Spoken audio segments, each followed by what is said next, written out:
अगर आपको जनता चुनती है तो शिक्षा के क्षेत्र में आप क्या बदलाव कर सकते हैं? देखिए, विधानसभा में पहली शुरुआत तो घर से की जाएगी। आप लोजपा को ही क्यों चुने? मेरे पास न कोई जाति है, न कोई धर्म है, न कोई मजहब है। ये आपका एक नाम है लोहा पांडे, ये क्यों प्रचलित हुआ और कैसे आप प्रेरित हुए इस नाम को रखने के लिए? यही कारण है कि आप जब से राजनीति में एंट्री लिए हैं तब से लगातार फिर आप बार बार राजनीति की बात कर रहे हैं। मैं तो राजनीति की बात ही नहीं कर रहा हूँ, मैं तो सामाजिक सरोकार की बात कर रहा हूँ। सामाजिक सरोकार हर कार्य जो है राजनीति करके सिद्ध नहीं किया जा सकता है।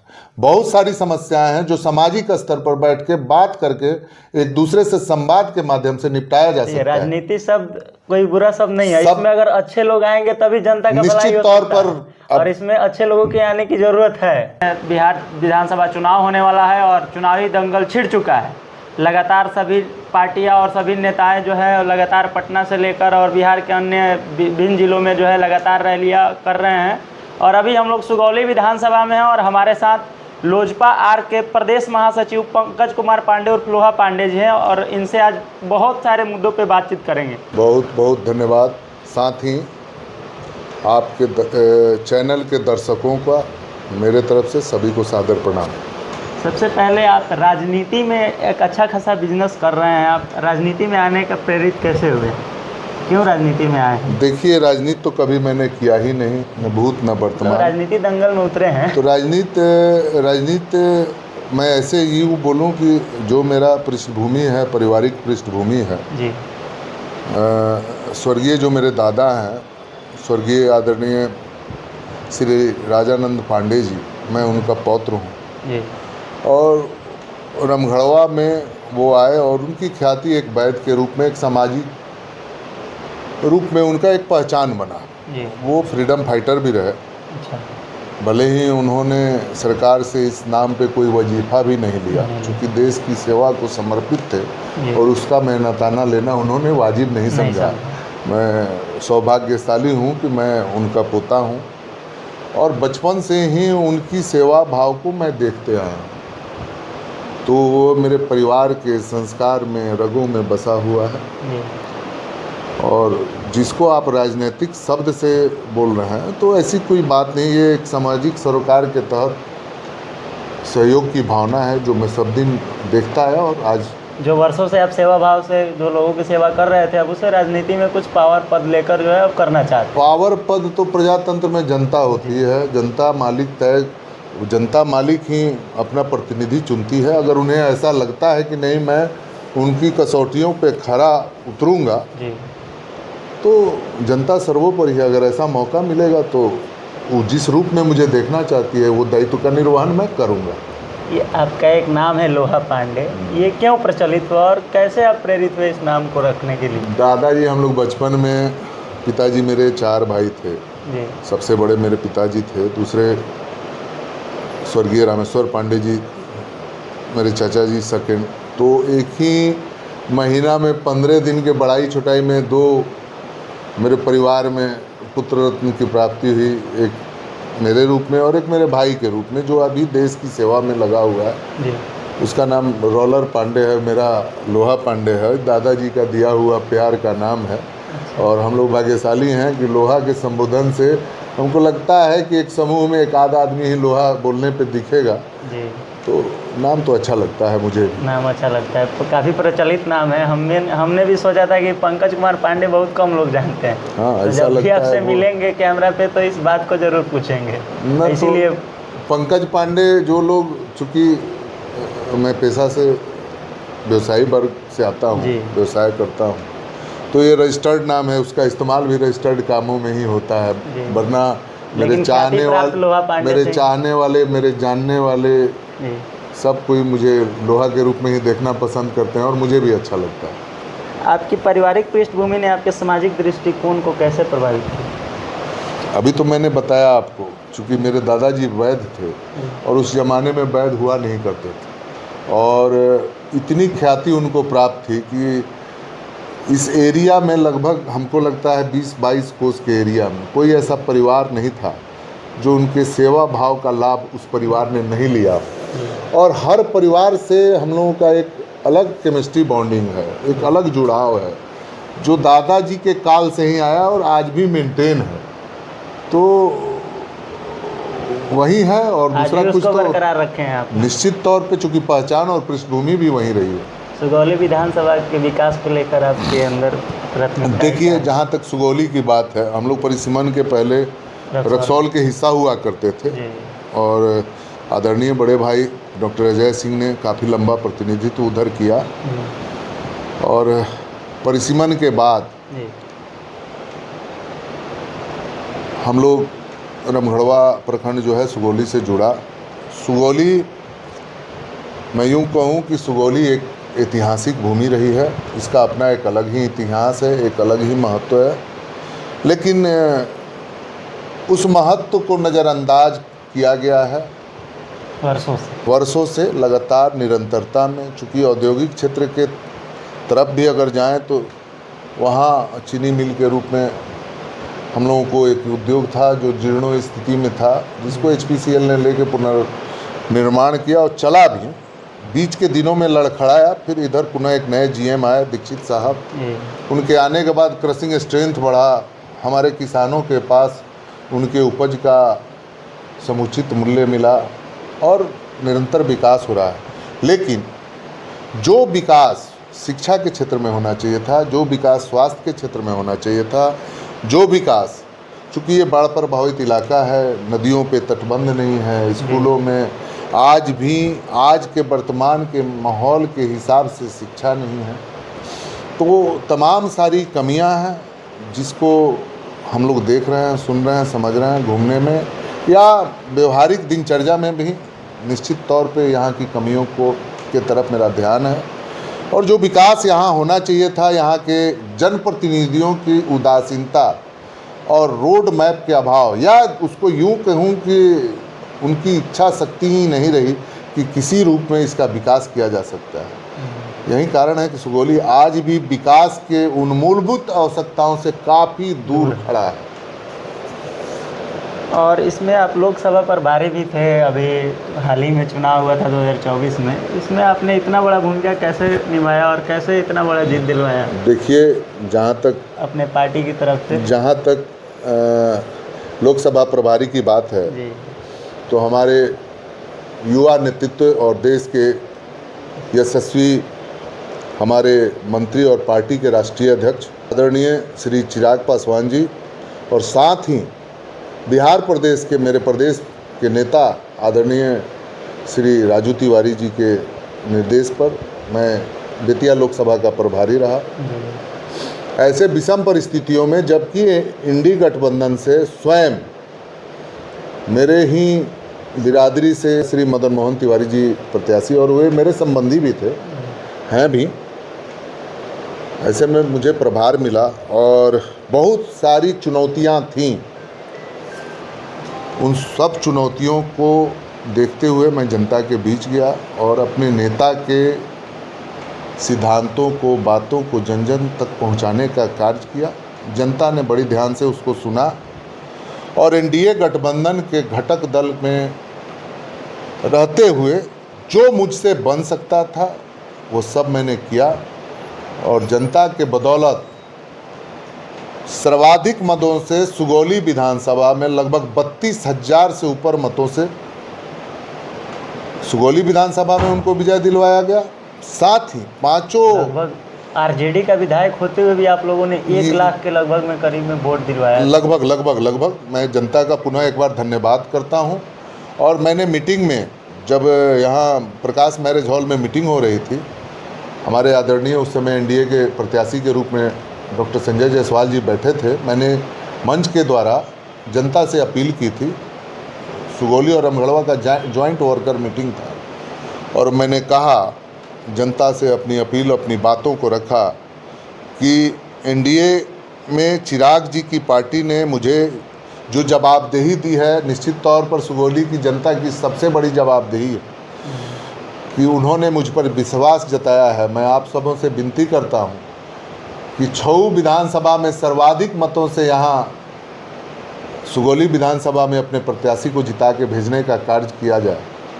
जनता ने मेरी बातों को सुना और जन जन तक पहुँचाया। हमारे देश के, हमारे पार्टी के राष्ट्रीय अध्यक्ष के सिद्धांतों को भी जन जन तक पहुँचाया। और हमें लगता है कि मेरे राष्ट्रीय अध्यक्ष जी के विचार से भी प्रभावित होकर इतनी अपार जन समर्थन जनता ने मुझे वोट दिया और उन्हें 32,000 से सर्वाधिक मतों से जिता के भेजने का कार्य किया। मैं एक बार पुनः आपके चैनल के माध्यम से सुगौली की तमाम मतदाता बंधुओं का, माताओं का, बहनों का एक बार पुनः आपके चैनल के माध्यम से बहुत बहुत धन्यवाद देना चाहता हूँ। विभिन्न जातीय वर्गों को एकजुट करने में आपने क्या रणनीति अपनाई थी कि इतना अपार सफलता मिला था उनको? जो मैं हूँ, जो आपसे बात करने के क्रम में मैं जो दिखता हूँ, मैं वही हूँ। मेरे पास न कोई जाति है, न कोई धर्म है, न कोई मजहब है। हमारे नेता, हमारे पार्टी के राष्ट्रीय अध्यक्ष सबकी बात करते हैं। मैं उन्हीं सिद्धांत से ओतप्रोत होकर पार्टी को भी ज्वाइन किया और उसी गाइडलाइन पे मैं काम करता हूँ। मेरे पास कोई जातीय बंधन नहीं है, तो यही कारण है कि लोग मुझे पसंद भी करते हैं। आप लोजपा को ही क्यों चुने? पिछले 20 वर्षों से जो विजनरी विकास के, बिहार के विकास और इसके गति को गति देने में एक मुख्य भूमिका के तौर पर जो गति दी जा सकती थी, ये विजन मेरे राष्ट्रीय अध्यक्ष जी का विजन है। बिहार फर्स्ट, बिहारी फर्स्ट, पलायन, उद्योग, कृषि, उद्योग, धंधा, निजी कल कारखाना बिहार में स्थापित करने की बातें, शिक्षा के क्षेत्र में, स्वास्थ्य के क्षेत्र में आमूल चूल परिवर्तन का जो उनका विजन है, जो उनका सोचने का नज़रिया है, वो लगभग मेरे विचारधाराओं से मिलता जुलता है। और मैं भी ये चाहता हूँ कि ज़मीनी स्तर पर सुधार तभी हो सकता है जब तक हम लोग जन जन की बात नहीं करेंगे। घर की सुधार को जब तक हम लोग दुरुस्त नहीं करेंगे तब तक प्रदेश लेवल पर इसका कोई सुधार नहीं होगा। ये विजन सिर्फ और सिर्फ मेरे राष्ट्रीय अध्यक्ष जी को है। उन्हीं भावनाओं से प्रेरित होकर मैं बिहार फर्स्ट, बिहारी फर्स्ट की भावना से प्रेरित होकर लोक जनशक्ति पार्टी रामविलास को ज्वाइन किया। यानी कि सीधे सीधे आप चिराग पासवान के बिहार फर्स्ट, बिहारी फर्स्ट का नारा जो है उसी को लेकर आप? बिल्कुल, चूँकि हम बिहारी हैं, गर्व से कहते हैं कि हम बिहारी हैं। बिहार एक प्रतिभाशाली प्रदेश है, कृषि प्रधान प्रदेश है। बहुत सारे ऊर्जावान लोगों का यहाँ पे, आप पीछे के इतिहास को जब उलट, चूँकि आपका इंटरव्यू चल रहा है, बहुत सारी बातें हैं जो मैं कहना चाहता हूँ, चाह के समय अभाव में नहीं बता सकता हूँ। लेकिन आप भी बिहारी परिवेश से हैं, आपको भी पता है कि बिहार एक ऊर्जावान प्रदेश है। यहाँ की मिट्टी में बहुत शक्ति है। ये सभी क्षेत्र में अग्रणी भूमिका के रूप में सब दिन इस देश को लीडिंग दिलाने का कार्य किया है। वैसे प्रदेश में रहते हुए भी अगर अपने प्रदेश की बात नहीं करूं तो फिर तो राजनीति करना ही बेकार है। अगर आपको जनता चुनती है तो शिक्षा के क्षेत्र में आप क्या बदलाव कर सकते हैं? देखिए, विधानसभा में पहली शुरुआत तो घर से की जाएगी। पहली शुरुआत घर से की जाएगी। लंबे चौड़े वादे नहीं किए जाएंगे। जो भी काम होगा वो धरातल पर उतारा जाएगा। शिक्षा को आधुनिकीकरण के क्षेत्र में जोड़ते हुए आधुनिक शिक्षा पद्धति से, और हम प्रयास करेंगे कि सरकारी स्कूलों में बच्चों का जो पलायन तेज़ी से प्राइवेट की तरफ हो रहा है, सबको विश्वास में लेकर उनको फिर पुनः सरकारी स्कूलों में लौटाया जाएगा। जो शिक्षा पद्धति है उसमें बदलाव लाया जाएगा और बच्चों को अच्छी शिक्षा प्रदान स्वास्थ्य सेवाओं में आपका क्या योगदान रहेगा? देखिए, मेरा मानना है कि सिर्फ लंबा बात करने से नहीं होगा। इस पे निचले स्तर से ही सुधार की आवश्यकता है। डॉक्टर का अभाव है, नर्स का अभाव है, ठीक से पीएचसी नहीं चल रहा है। इन सब चीज़ों को चिन्हित किया जाएगा और उस पर बारीकी से काम करके जो विश्वास समाप्त हो गया है मरीज और सरकारी स्वास्थ्य केंद्र के बीच में, वो समन्वय स्थापित किया जाएगा। वैसे डॉक्टरों की व्यवस्था की जाएगी कि लोग प्राइवेट की तरफ नहीं जाएं और स्वास्थ्य सेवाएं, माकूल स्वास्थ्य सेवाएं अपने ही पीएचसी में मिले, ऐसी व्यवस्था। सुगौली विधानसभा में उप स्वास्थ्य केंद्र सब बंद पड़े हुए हैं, लेकिन किसी भी नेता, ये तो नेता की इच्छा शक्ति के अभाव की वजह से सब बंद है। निश्चित तौर पर मैं ये कहना चाहूँगा कि जनप्रतिनिधियों की उदासीनता के वजह से, चूँकि जब विजन होगा तो निश्चित तौर पर ये जो शिकायतें हैं ये नहीं होनी चाहिए। हमारा प्रदेश पिछले 20 वर्षों से वर्तमान में हमारे नीतीश जी जो विकास पुरुष हैं, माननीय मुख्यमंत्री जी हैं, उनके नेतृत्व में सभी क्षेत्रों में विकास हुआ है। स्थानीय नेताओं की उदासीनता की वजह से जो भी चीज़ें आज बंद पड़ी दिख रही हैं, या वो स्वास्थ्य का क्षेत्र हो, वो शिक्षा का क्षेत्र हो, निश्चित तौर पर उस पर काम नहीं किया गया है। क्योंकि सभी नेताओं बड़ी बड़ी घोषणाएं करते हैं, लेकिन जब चुनाव खत्म हो जाता है सब भूल जाते हैं। देखिए, सबसे बड़ी बात होती है कि आप यहाँ के भौगोलिक स्थिति को कितना समझते हैं। जी। अभी आप सबको भी पता है कि अभी वर्तमान में जो विधायक हैं यहाँ के निवासी नहीं हैं। वर्तमान में दिखाने के लिए यहाँ एक घर खरीद लिए हैं। वो मुख्य रूप से ठेकेदार हैं। वो आए हैं व्यवसाय करने, व्यवसाय करेंगे, फिर कमंडल लपेटेंगे, व्यवसाय करके निकल जाएंगे। यहाँ के लोगों से कभी उनका जुड़ाव रहा ही नहीं। तो जब तक जुड़ाव होगा नहीं, तब तक बात कोई विकास की करनी बेकार बातें हैं। आप अगर आपको जनता चुनती है तो यहाँ के क्षेत्रीय युवाओं को कैसे रोजगार दिला पाएंगे? देखिए, ये तो रोड मैप है, ये आने वाला वक्त बताएगा। मुझे मात्र 6 महीना में इन सब को ज़मीनी स्तर पर उतारूंगा और आपके सामने ये औद्योगिक क्षेत्र है, आपको पता नहीं है, हमारे यहाँ 8 इंडस्ट्री हैं और इस डिस्ट्रिक्ट का सबसे रेवेन्यू जनरेटेड हमारा क्षेत्र है विधानसभा 11 सुगौली विधानसभा। चूँकि नेताओं के पास विजन नहीं है, जो कार्य करने वाले उद्योगपति हैं उनसे किसी तरह का कोई संपर्क नहीं है, उसको मुख्य पटल पर ला के किसी ने कभी सम्मानित करने का कार्य नहीं किया है। यहाँ रिपुराज देश का अधिक उत्तम क्वालिटी का चावल उत्पादन के रूप में बगल में यहाँ से हम लोगों के घर से 4 किलोमीटर पर दूरी पे है। कभी उस व्यक्ति को किसी बड़े मंच और प्लेटफॉर्म पर बुला के हम लोगों ने सम्मानित करने का कार्य नहीं किया। उसके बगल में जटाशंकर जी का राइस फैक्ट्री है, उनके भाई वीरेंद्र जी का फ्लावर मिल है, संजय गुप्ता जी का मुर्गी दाना फैक्ट्री है, बहुत सारी इंडस्ट्री है। हमें रोजगार खोजने नहीं जाना है, अपने उन्हीं बंधुओं से मिल के एक विजन है, बातें होंगी। रोजगार तो आपके पास है, बस बिल्कुल उस पर मैं काम करूंगा और मैं आपको विश्वास दिलाता हूं कि जीत के तुरंत 6 महीना के अंदर लगभग सारी बातें जो आप हमसे पूछे हैं सबको सतही स्तर पर धरती पे उतार के और एक खुले मंच के द्वारा जनता को समर्पित करूंगा। आप नेता नहीं हैं, बिल्कुल आप ज़्यादा दिन से राजनीति नहीं कर रहे हैं, लेकिन फिर भी जनता की समस्याओं को सुनते हैं, लगातार डायरेक्ट संवाद बनाए हुए हैं। कारण है, कैसे कर लेते हैं? कारण है इसका, चूंकि हमारी पृष्ठभूमि ही सामाजिक सरोकार की रही है। मैं भाग्यशाली हूँ कि मैं स्वर्गीय राजानंद पांडे जी का पौत्र हूँ। मैं अपने बचपन काल से ही सेवा के भाव को देखता और समझते आया हूँ। जो मेरे दादा करते आए हैं, आज भी मैं उसी काम को आगे बढ़ाने का कार्य कर रहा हूँ।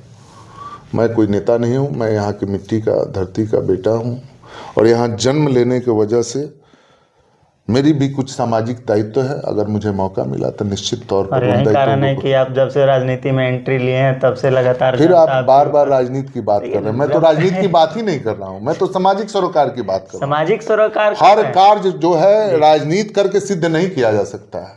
बहुत सारी समस्याएं हैं जो सामाजिक स्तर पर बैठ के बात करके एक दूसरे से संवाद के माध्यम से निपटाया जा सकता है। राजनीति शब्द कोई बुरा शब्द नहीं है, इसमें अगर अच्छे लोग आएंगे तभी जनता का भलाई हो सकता है। निश्चित तौर पर और इसमें अच्छे लोगों के आने की जरूरत है। मैं पूर्ण विश्वास के साथ आपको कहता हूँ, राजनीति शब्द की परिभाषा बड़ी सुखद होती है, लेकिन वर्तमान में चूंकि कुछ लोग इसको तो बिल्कुल मैं यही कहना चाहता हूँ कि आने वाले 6 महीना में अगर एनडीए के घटक दलों में और मुख्य रूप से मेरे नेताओं ने मुझ पर विश्वास जताया तो मुझे पूर्ण विश्वास है कि जनता मन बना के बैठी हुई है। हम फिर वो चुनाव करेगी और मुझे मौका मिला तो निश्चित तौर पर 6 महीना के पश्चात खुले मंच से उन सारे संवादों का जो आपसे अभी मेरी हो रही है, उन सब क्षेत्रों में उपलब्धि का प्रथम रिपोर्ट कार्ड जारी किया जाएगा। आप उस वक्त के गवाह बनेंगे। आपके अनुसार एक जनप्रतिनिधि को कैसे रहना चाहिए?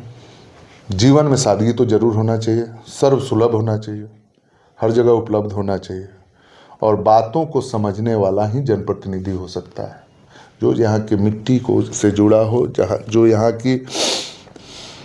की कमियों को जानता हो, जो यहाँ के लोगों से डायरेक्ट जुड़ाव रखता हो, वही ऐसा होना चाहिए। बिल्कुल। राजनीति में आपको कोई बड़ी चुनौती झेलनी पड़ी है जब? अभी तक तो कोई चुनौती दिखी नहीं रही है। अभी कोई चुनौती दिखी नहीं? कोई चुनौती ही नहीं है। अच्छा। मैं तो सीधे सीधे बोलूं कि चुनौती तब बनती है जब चुनौती हुआ करती है। यहाँ चुनौती नहीं हुई, किसी भी प्रकार की कोई चुनौती नहीं। क्रामुआ को प्रखंड और रामगढ़वा को ये बहुत बड़ी नगर बातें पंचायत हैं। बनाने के ये बहुत और अग्रसर है। ये बहुत बड़ी बातें हैं। इस पर मैं आने वाले वक्त में मतलब आप जब मुझे मौका मिलेगा तो निश्चित तौर पर, जब मैं बातों की बारीकियों को समझता हूँ तो आवश्यकताओं को भी समझता हूँ, उचित समय पर उचित जवाब कार्य करके दिखा के तब दिया जाएगा। सुगौली को अनुमंडल बनाने में ये तो इतना बड़ा, हाँ, इसमें मैं मुख्य भूमिका निभाऊंगा। मैं अपने उच्च शिष्ट नेताओं से मिलूंगा, बातें को अपनी रखूंगा और प्रयास करूंगा कि निश्चित तौर पर सुगौली एक संधि के ऐतिहासिक रूप में जानी जाती है। इसको एक अलग पहचान मिले, एक अलग अनुमंडल बने, और हमको लगता है कि हर ढंग से ये तैयार भी है, भौगोलिक दृष्टिकोण से भी, हर दृष्टिकोण से सुगौली सक्षम है। अब इसको अपना अनुमंडल विधानसभा बनाने में आपकी क्या भूमिका? वो शुरुआत होगी अगर निश्चित तौर पर एनडीए के लोगों ने मुझ पर विश्वास किया। जनता पर मैं संदेह नहीं रखता। भविष्य में एक कैसा विधानसभा निश्चित तौर पर सुगौली एक ऐतिहासिक भूमि रही है। अगर मौका मिला तो एक नए इतिहास की दिशा में हम लोग अग्रसर होंगे। बहुत आपकी ईमानदारी और सादगी को लोग कैसे देखते हैं? शायद यही वजह है कि जनता मुझसे प्यार करती है। चूँकि सभी जाति, सभी धर्म, सभी समाज के लोगों के साथ लगभग एक ही तरह का जुड़ाव रहता है, सभी के साथ एक समान। और मैं आपको यूँ बताऊं कि जनता ही मुझसे जो है उससे ज़्यादा ही प्यार करती है। यही वजह है। यदि जनता ने आपको चुना तो मात्र 100 दिन जो फर्स्ट कार्यकाल होगा आपका 100 दिन का, उसमें मुख्य कौन सा ऐसा कार्य होगा जो आप करेंगे सबसे पहले 100 दिन के अंदर? देखिए, मुझे पता है यहाँ का रोड मैप, चूँकि मैं यहाँ की पैदाइश हूँ, यहाँ की ज़रूरतों को समझता हूँ, और मैं उन तमाम चीज़ों में प्रथम प्राथमिकता सूची में कुछ चीज़ों को चिन्हित करूँगा। और प्रथम के 100 दिन तो नहीं, चूँकि 100 दिन समय बहुत ज़्यादा नहीं होता है। 6 महीना, मैंने अभी आपसे पीछे भी कहा है कि मैं जो भी कार्य करूँगा 6 महीना पे सार्वजनिक मंच के माध्यम से निश्चित तौर पर अपनी जनता को समर्पित करूँगा, अपने नेताओं को समर्पित करूँगा, और उस पल के आप गवाह होंगे। मैं आज ही आपको बता देता हूँ, ये बात का मैं आपको विश्वास दिलाता हूँ। सुगौली विधानसभा की जनता को क्या कहना चाहिए? निश्चित तौर पर अगर एनडीए वर्तमान स्थिति और आपके आने के बाद नहीं, वर्तमान स्थिति पे तो कोई टिप्पणी मैं नहीं करूँगा, क्योंकि बड़े नेता लोग रहे हैं, उनके ऊपर कुछ बोलना सही नहीं है। लेकिन मैं ये ज़रूर कहूँगा कि राजनीतिक उपेक्षाओं का, जनप्रतिनिधियों की उपेक्षाओं का शिकार सुगौली है। पिछले 15-20 सालों में जो विकास इसका होना चाहिए था वो बिल्कुल ही नहीं हुआ है। जो डेवलपमेंट हुआ है वो रूटीन डेवलपमेंट हुआ है, कोई उपलब्धि लेने वाला कार्य किसी ने नहीं किया है। और जो दिख रहा है, जिसका लोग कहते हैं मैंने सड़कें बनवा दी, ये रूटीन डेवलपमेंट, ये कोई ऐसा अचीवमेंट नहीं है कि आप उसको काउंट करके किसी मंच पे कहें ये मैंने करा दिया है। ऐसा कोई कार्य पिछले 20 वर्षों में के नेताओं ने नहीं किया है। नेता से ज़्यादा सड़क तो आप बनवा चुके हैं। नहीं, तो वो तो मेरा पैसा है, और उसको मैं कहूँ कि ना ये मैंने बनाया, ये रूटीन वर्क है, इसको मैं कैसे बता सकता हूँ? हाँ, जब मैं उन जगहों को चिन्हित करूँ और उसको मुख्य पटल पर लाऊं और उसका विकास करूं, उसको विकास के मुख्य धारा से जोड़ूं, मुझे गिनाने के लिए कुछ उपलब्धियां हो जो मैं सार्वजनिक मंच पे बता सकूं, ये काम जिस दिन मैं कर दूंगा, निश्चित तौर पर आप प्रेस मीडिया के बंधुओं को आमंत्रित करूंगा, अपने जनता मालिकों को आमंत्रित करूंगा, और एक खुले मंच पर प्रगति रिपोर्ट आप सबों को समर्पित करूंगा, अपने जनता मालिकों को समर्पित करूंगा, जो आज भी इस त्रासदी के दंश को झेल रहे हैं। अगर मेरे आने से उनको राहत नहीं मिला तो फिर जनप्रतिनिधि बनने का कोई मतलब नहीं, कोई फ़ायदा नहीं, कोई फ़ायदा नहीं। तो आज हमारे साथ लोहा पांडे जी थे, और ये लोजपा आर के प्रदेश महासचिव हैं, और इनकी बातों से आप लोग कितना प्रभावित हैं कमेंट करके ज़रूर बताइएगा। बाकी इनके सारे वादों को फिर एक बार चुनाव के बाद दिखाया जाएगा, और चुनाव के वक्त भी लगातार हम लोग इनके संपर्क में बने रहेंगे। बहुत बहुत धन्यवाद।